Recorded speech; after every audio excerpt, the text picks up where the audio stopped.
Les textes anciens nous avertissaient d'un moment critique, un moment où les moqueurs se soulèveraient avec fureur, remettant en question les vérités éternelles et ignorant ce qui est sacré. Sommes-nous témoins de cette situation maintenant? Le monde qui nous entoure semble faire écho à l'avertissement de 2 Pierre 3, dans les derniers jours, des moqueurs se lèveront, marchant selon leurs propres désirs, demandant, où est la promesse de sa venue? Et vous, avez-vous remarqué à quel point les valeurs se déforment? Avez-vous déjà ressenti le poids du mépris en évoquant votre foi? Il ne s'agit pas d'un simple changement de comportement social. C'est l'accomplissement de quelque chose de plus grand, quelque chose de prédit il y a des siècles. Et il y a une raison pour laquelle vous entendez cela maintenant. Ce ne sont pas des coïncidences, les Écritures n'échouent jamais. Les moqueurs ne sont pas seulement des gens qui ne sont pas d'accord. Non. Ils se moquent, dédaignent et agissent avec arrogance, poussés par un orgueil qui les empêche de connaître la vérité. Avez-vous déjà rencontré cette attitude? Au travail, dans votre famille, ou peut-être même parmi ceux qui partageaient autrefois la même foi que vous? Pourquoi cela se produit-il?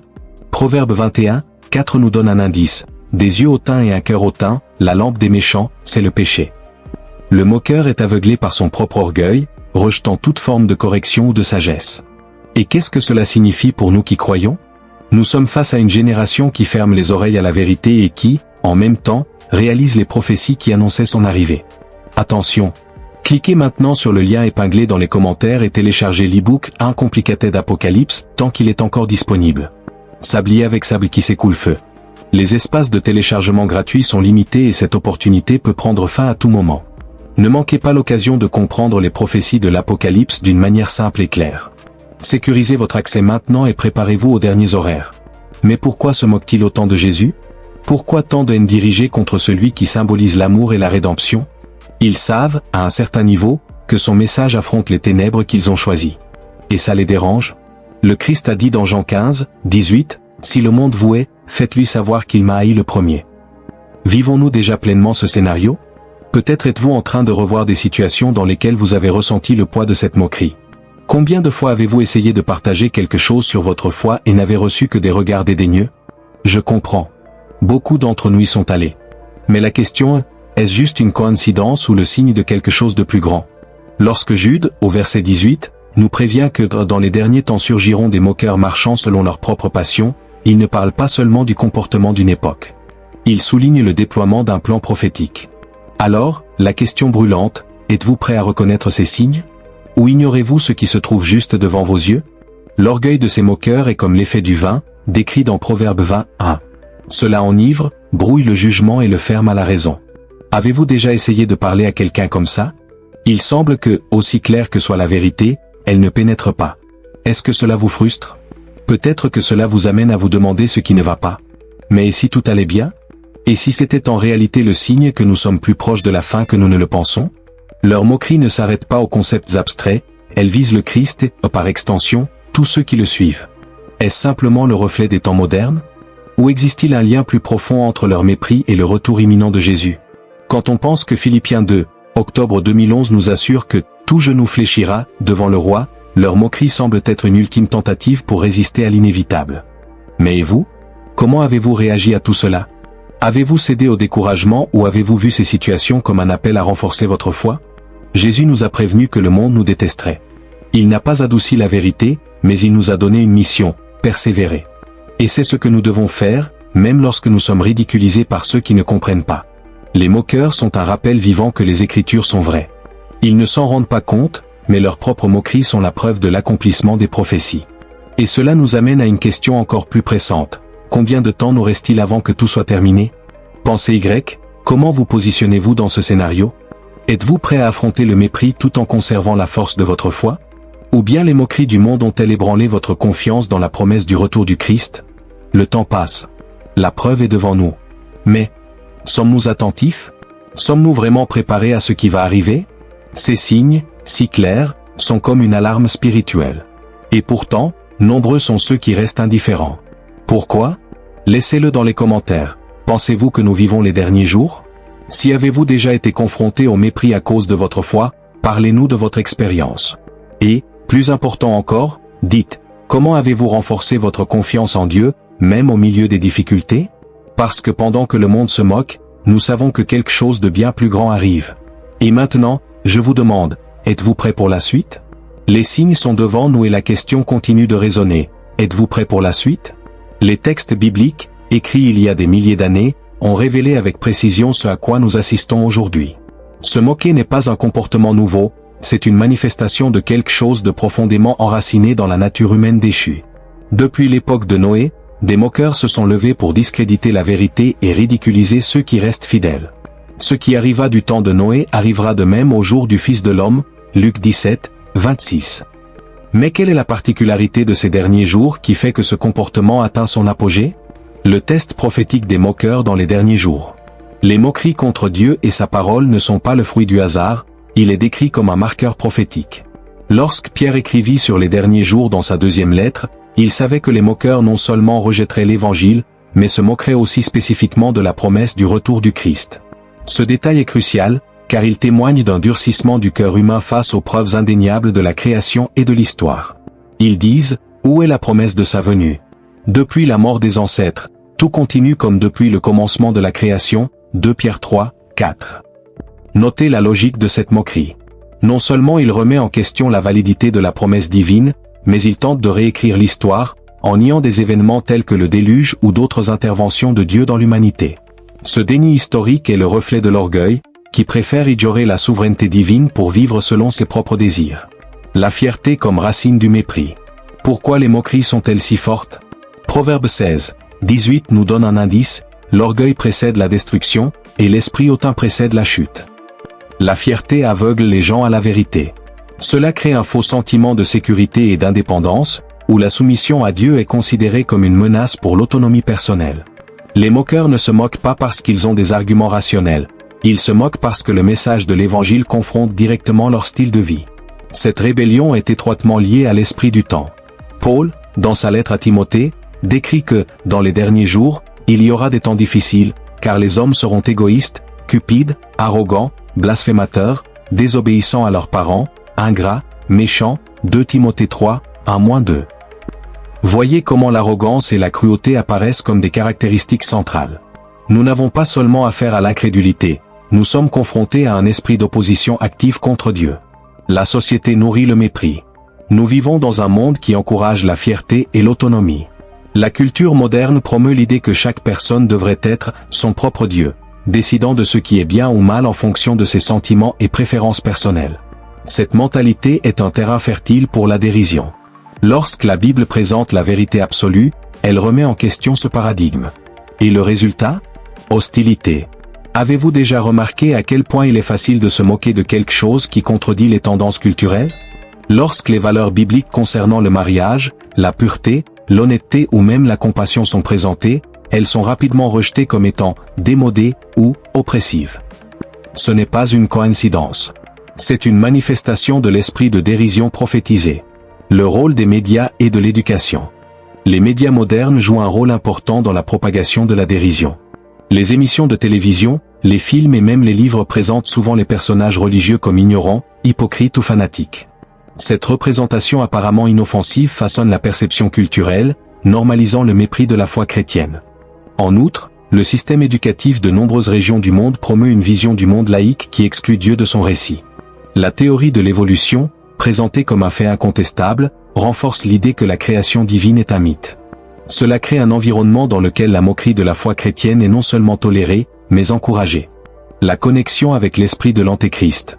Nous ne pouvons ignorer le lien entre l'augmentation de la dérision et l'esprit de l'Antéchrist mentionné dans l'Écriture. Jean nous prévient dans 1 Jean 2, 18, « Petits enfants, c'est la dernière heure. Et tout comme vous avez entendu dire que l'Antéchrist viendrait, maintenant même de nombreux Antéchrists sont survenus. » L'esprit de l'Antéchrist se caractérise par son opposition au Christ et à l'Évangile, et la moquerie est l'un de ses outils les plus efficaces. Lorsque la société ridiculise le message du salut, elle ne se contente pas d'exprimer des opinions. Elle participe à un programme spirituel plus vaste qui vise à éloigner les gens de la vérité et à les préparer à accepter de futurs mensonges. Et vous, en êtes-vous conscient? Ou est-ce que l'ère du temps affecte également vos perspectives? Les moqueurs comme signe de la venue. S'il y a quelque chose que nous devons apprendre de la prophétie sur les moqueurs, c'est que leur présence doit être considérée comme un signe d'espoir et non de désespoir. Oui, leurs moqueries sont blessantes et leur opposition peut être intense. Mais chaque mot de mépris qu'ils prononcent est en réalité une confirmation que la parole de Dieu est vraie. Jésus a dit dans Matthieu 24, 37 à 39 que son retour se fera comme au jour de Noé. À cette époque, les gens étaient distraits, vivant leur vie comme si de rien n'était, jusqu'à ce que le déluge vienne. Aujourd'hui, les moqueurs continuent d'ignorer les signes et de se moquer de la promesse de sa venue, mais cela ne fait que renforcer le fait que nous sommes plus proches que jamais. Cliquez maintenant sur le lien épinglé dans les commentaires et téléchargez l'e-book Uncomplicated Apocalypse tant qu'il est encore disponible. Les espaces de téléchargement gratuits sont limités et cette opportunité peut prendre fin à tout moment. Ne manquez pas l'occasion de comprendre les prophéties de l'Apocalypse d'une manière simple et claire. Sécurisez votre accès maintenant et préparez-vous aux derniers horaires. Comment devrions-nous réagir? Face à ce scénario, la question inévitable est, comment les chrétiens doivent-ils réagir? La réponse de Jésus dans Jean 15, 18-19 est claire, « Si le monde vous hait, rappelez-vous qu'il m'a d'abord haï. Si vous apparteniez au monde, il vous aimerait comme si vous étiez le sien. » Notre réponse ne devrait pas être une réponse de vengeance ou de ressentiment, mais une réponse de persévérance et de grâce. Paul nous encourage dans 2 Timothée 2, 24-25, « Le serviteur du Seigneur ne doit pas se quereller, mais doit être bon envers tous, capable d'enseigner, patient.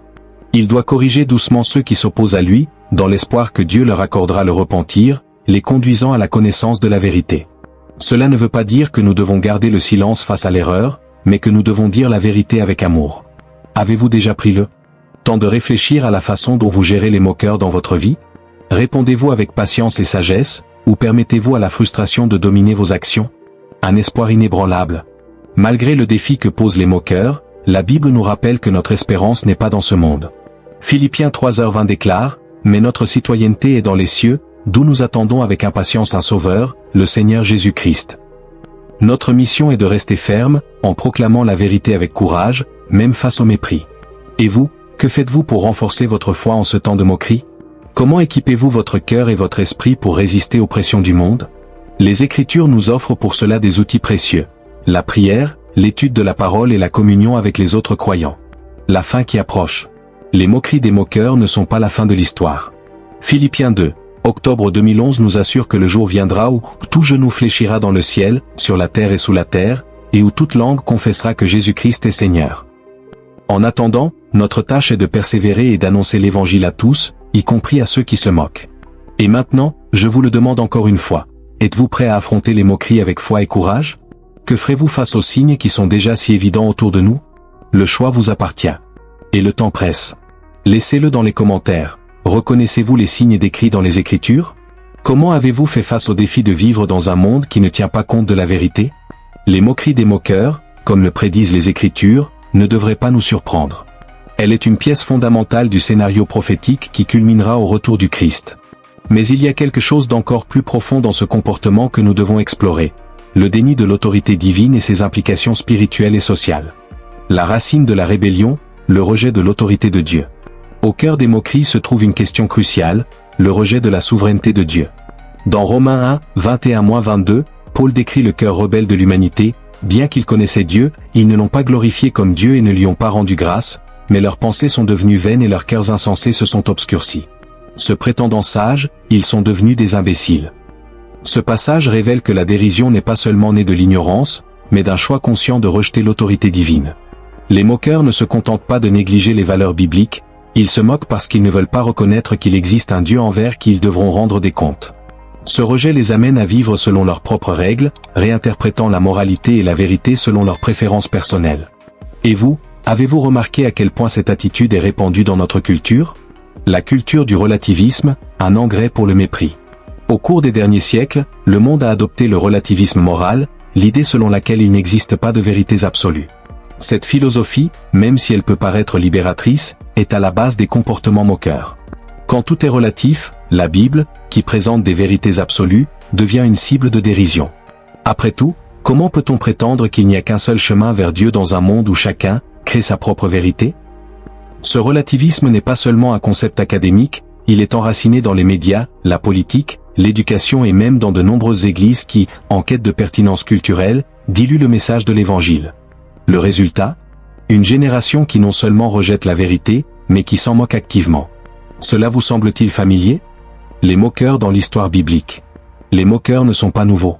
De la Genèse à l'Apocalypse, nous voyons des exemples d'individus et de groupes qui se sont moqués de Dieu et de ses serviteurs. À l'époque de Noé, alors qu'il construisait l'arche selon les instructions divines, les gens autour de lui riaient et ignoraient l'avertissement imminent du jugement. Mais quand le déluge arriva, la porte fut fermée, Genèse 7, 16, et il n'y avait plus de place pour le repentir. Un autre exemple est celui d'Élie, qui affronta les prophètes de Baal sur le mont Carmel. Dans 1 Roi 18, on se moquait de lui pour avoir affronté l'idolâtrie de son époque. Cependant, Dieu a démontré sa puissance en envoyant du feu du ciel pour consumer le sacrifice. Ces récits nous montrent que même si les moqueurs semblent prévaloir pendant un certain temps, la justice de Dieu finit toujours par se manifester.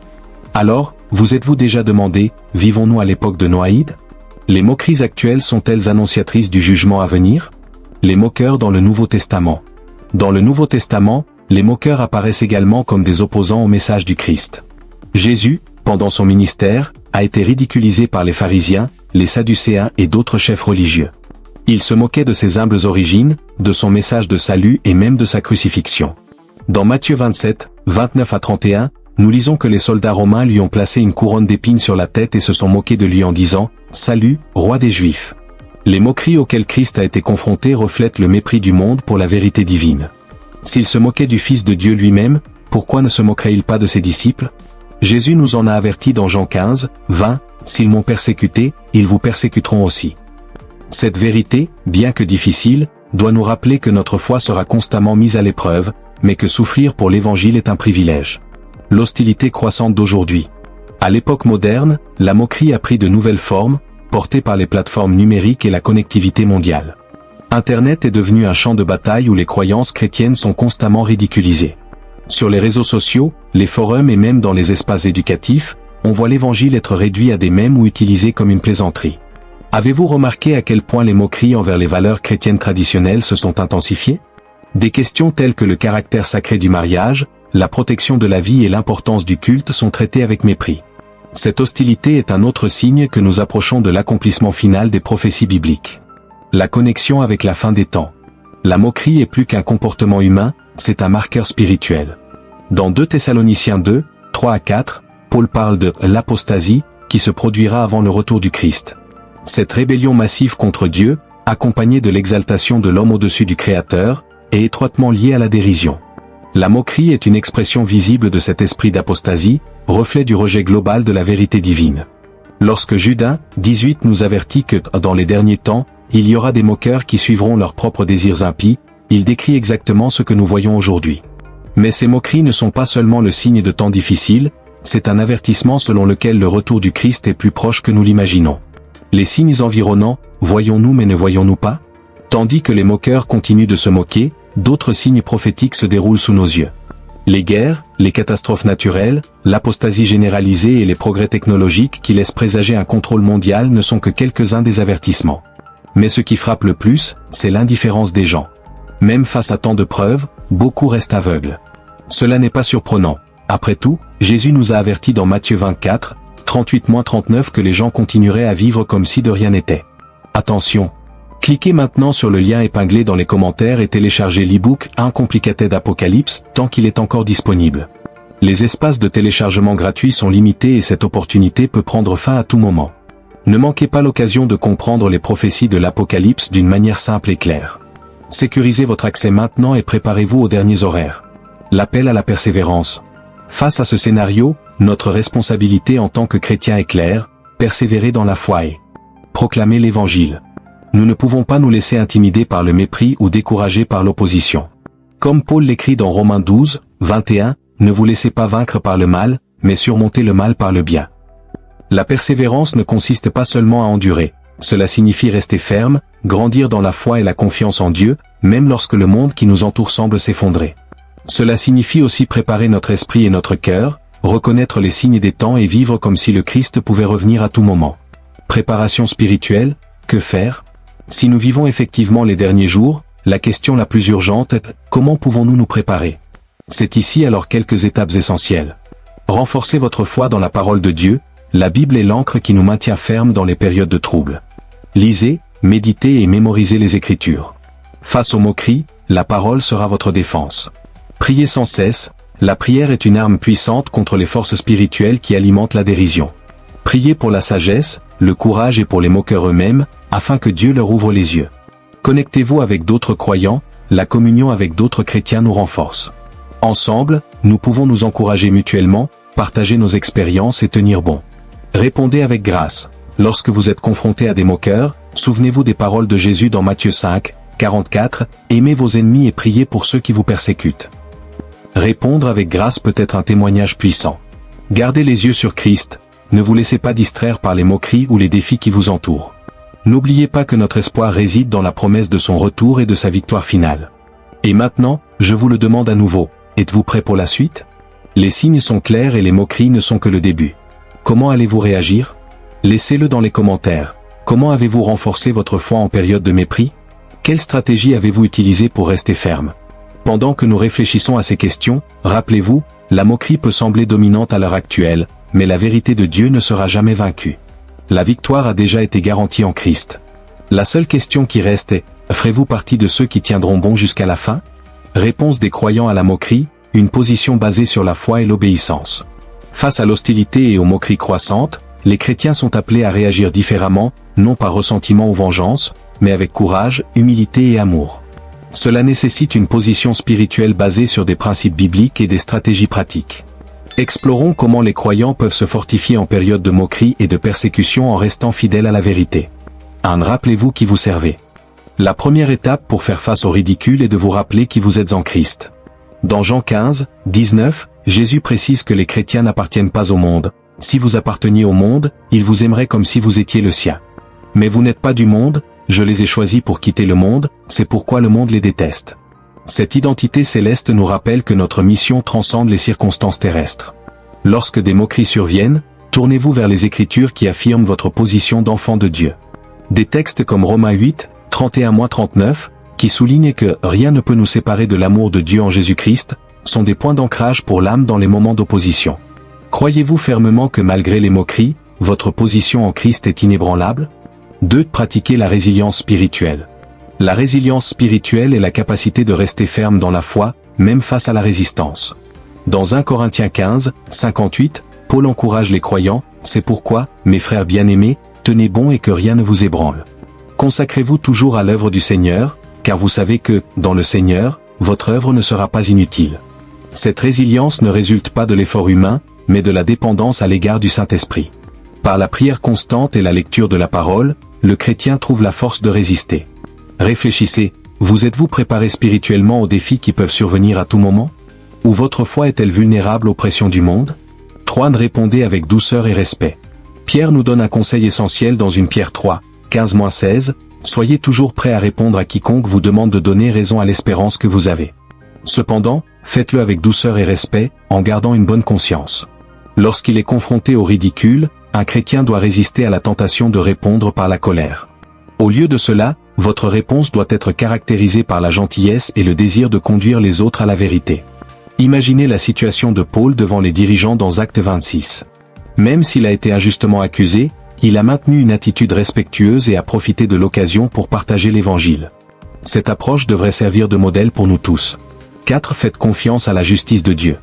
L'un des plus grands défis face aux moqueries est de résister à l'envie de demander justice par soi-même.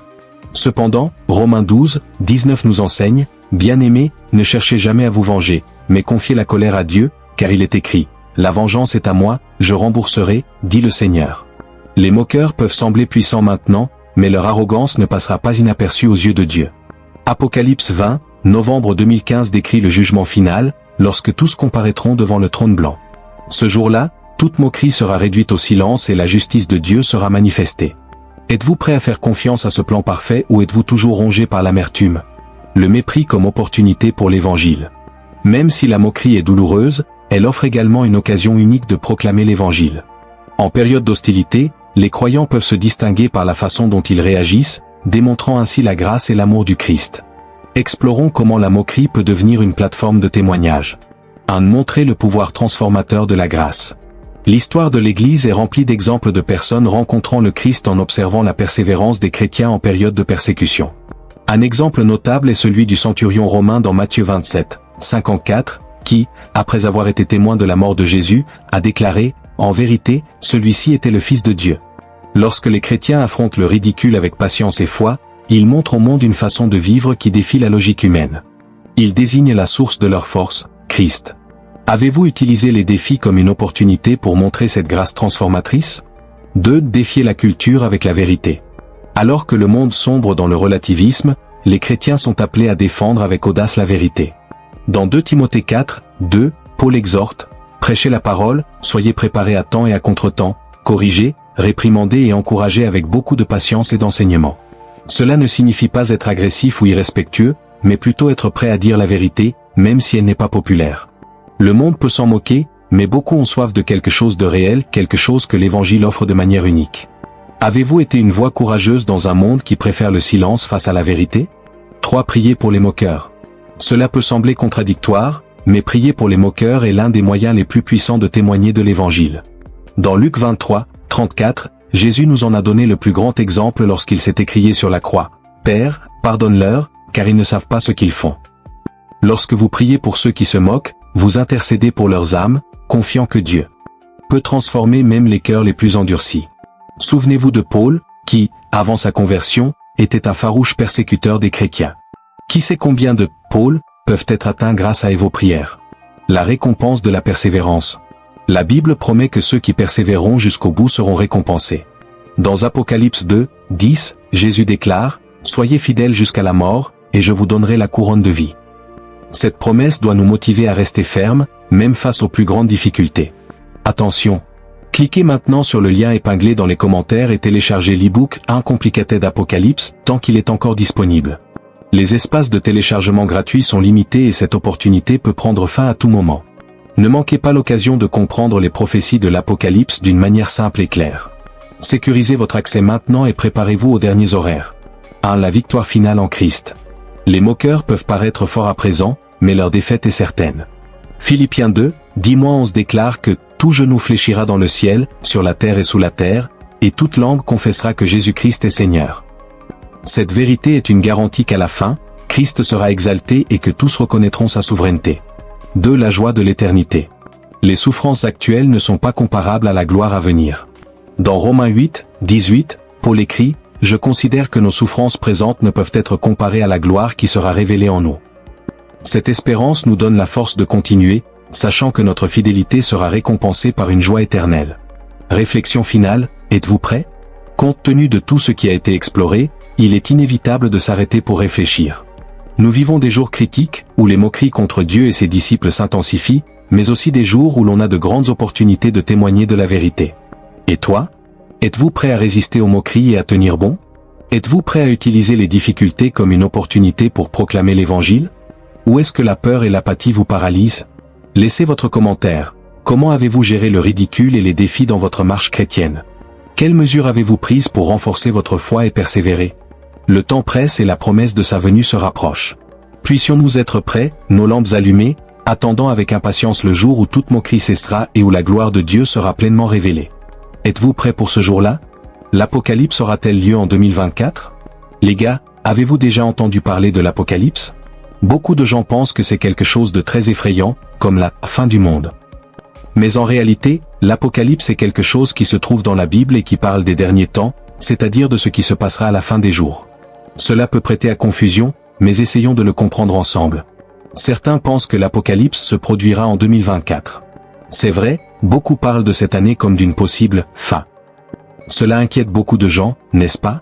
Mais la vérité est que personne ne peut savoir avec certitude quand l'Apocalypse aura lieu. C'est quelque chose que seul Dieu sait. Il ne faut donc pas avoir peur ni penser que 2024 sera la fin de tout. La Bible parle de plusieurs signes qui se produiraient avant la fin des temps. Ces signes peuvent être des catastrophes naturelles, des guerres et d'autres événements qui se produisent dans le monde. Certains pensent que ces signes se renforcent, ce qui laisse penser que la fin approche. Mais rappelez-vous, ces signes ne signifient pas que l'Apocalypse va se produire immédiatement, ils nous préparent simplement. Par exemple, avez-vous vu comment le climat a changé? Comment les tempêtes deviennent-elles plus fortes et les sécheresses plus longues? C'est l'un des signes dont parle la Bible. Mais cela ne veut pas dire que 2024 est le jour de la fin, cela signifie simplement que nous voyons des choses qui pourraient correspondre aux prophéties. Dieu nous en parle pour que nous puissions en être conscients. Un autre signe est la situation politique dans le monde. Il y a beaucoup de confusion entre les pays, et c'est aussi quelque chose que la Bible prédit. Les gens se battent davantage, il y a plus de désaccords, ce qui nous fait penser que quelque chose de grand est sur le point de se produire. Mais, encore une fois, ce n'est pas la fin, C'est juste une partie de ce que la Bible a déjà annoncé. Mais pourquoi tant de gens parlent spécifiquement de 2024? Eh bien, certaines personnes regardent ces signes et pensent que tout se met en place pour cette année. Mais c'est une interprétation, et nous savons que la Bible dit que personne ne peut prédire la date exacte de la fin. La vérité est donc que 2024 pourrait être juste une autre année de changement, et non la fin de tout. La chose la plus importante ici est ce que la Bible nous enseigne sur la préparation. Même si nous ne savons pas exactement quand l'Apocalypse aura lieu, la Bible nous demande de vivre de manière à nous préparer à toute éventualité. Cela signifie être une bonne personne, aider les autres et avoir foi en Dieu. Ce sont ces choses qui comptent vraiment. Imaginez que l'Apocalypse soit comme une très grosse surprise. Si vous savez que quelque chose va se produire, mais que vous ne savez pas quand, il est préférable de vous préparer à tout moment. La Bible nous enseigne à vivre avec amour et paix dans notre cœur, sans nous soucier du jour exact. L'important est d'être prêt quand le grand moment arrive.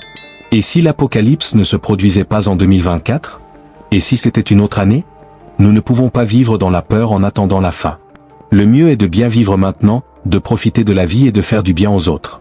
Dieu nous donne la chance de vivre pleinement, et c'est ce que nous devons faire, quel que soit le moment où l'Apocalypse surviendra. Bref, personne ne sait quand aura lieu l'Apocalypse. Cela pourrait être en 2024, cela pourrait être plus tard ou cela pourrait être beaucoup plus tard. Ce qui compte vraiment, c'est d'être préparé, de vivre avec amour et foi. Ainsi, quel que soit le moment, nous serons prêts à affronter tout ce qui arrive, avec la confiance que Dieu nous guidera. Alors, pas de crainte. Vivons bien, profitons de chaque jour et faisons du bien à tous ceux qui nous entourent. Les gars, nous avons atteint la fin de cette vidéo, mais avant de terminer, je dois vous parler de quelque chose de vraiment urgent. Avez-vous déjà réalisé que les prophéties bibliques sur la fin des temps ne sont pas seulement des histoires du passé, mais quelque chose de très réel qui se produit en ce moment même? Oui, c'est vrai. Ce qui semblait autrefois lointain est désormais plus proche que jamais. Les Écritures nous avertissent d'événements spécifiques qui se produiraient avant la fin, et il est étonnant de voir combien de ces signes s'accomplissent sous nos yeux. Le plus choquant est que, pendant de nombreuses années, ces prophéties ont été ignorées, voire interdites, comme si elles n'étaient pas importantes. Mais maintenant, ce qui semblait caché est exposé à la vue de tous. Nous vivons un moment historique, où nombre de ces prophéties commencent à se révéler de manière claire et incontestable. Et le pire, beaucoup de gens ne s'en rendent toujours pas compte. Certains pensent que c'est une exagération, d'autres préfèrent ne pas y croire, mais la vérité est que les signes sont partout et nous ne pouvons plus les ignorer. Saviez-vous que, selon la Bible, les événements auxquels nous assistons aujourd'hui, comme les conflits, les catastrophes naturelles et même les changements sociaux et politiques, sont des signes que la fin est plus proche que nous ne l'imaginons? Tout cela fait partie du plan divin, et nous ne pouvons pas fermer les yeux sur la réalité. Attention! Cliquez maintenant sur le lien épinglé dans les commentaires et téléchargez l'e-book Uncomplicated Apocalypse tant qu'il est encore disponible. Sablier avec sable qui s'écoule feu. Les espaces de téléchargement gratuits sont limités et cette opportunité peut prendre fin à tout moment.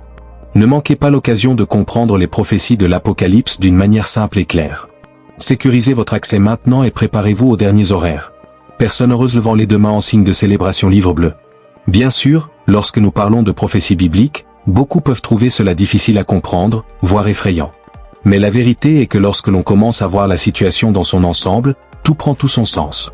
La Bible ne nous dit pas seulement ce qui va se passer, mais elle nous donne également les outils nécessaires pour nous préparer à ce qui va arriver. Aujourd'hui plus que jamais, il est crucial que chacun d'entre nous en soit conscient. Non, nous pouvons vivre en pilote automatique, en pensant que tout continuera comme avant. Des changements se produisent et la façon dont nous y réagissons peut faire toute la différence dans notre avenir. La Bible nous enseigne à être vigilants, et cela n'a jamais été aussi important. C'est pourquoi je veux laisser un message à vous tous. Ne cessez pas d'étudier, de réfléchir et de comprendre les prophéties qui s'accomplissent sous nos yeux. Partagez cette information avec ceux qui n'y ont pas encore prêté attention, car le temps presse. Nous ne pouvons pas laisser passer cette opportunité. Rappelez-vous, la révélation de ces prophéties n'est pas une coïncidence, et tout ce que nous voyons a un objectif plus important. Peut-être pensez-vous que cela n'a rien à voir avec votre vie, mais la vérité est que toutes ces prophéties nous affectent tous directement. Personne n'est à l'abri de ce qui va arriver. Aujourd'hui plus que jamais, nous devons être préparés. Pas seulement spirituellement, mais aussi avec un esprit ouvert, en quête de connaissance et de compréhension. La fin des temps n'est pas quelque chose à craindre, mais quelque chose à comprendre et à vivre sagement. Alors restez à l'écoute, partagez cette vidéo avec vos amis et continuons à surveiller de près les signes qui se dessinent. N'oubliez pas, ce qui se passe actuellement n'est que le début. Et comme toujours, Dieu contrôle tout. N'oubliez pas de préparer ce qui va arriver. À la prochaine vidéo. Cliquez sur l'écran maintenant et regardez la prochaine vidéo. Cliquez sur l'écran maintenant.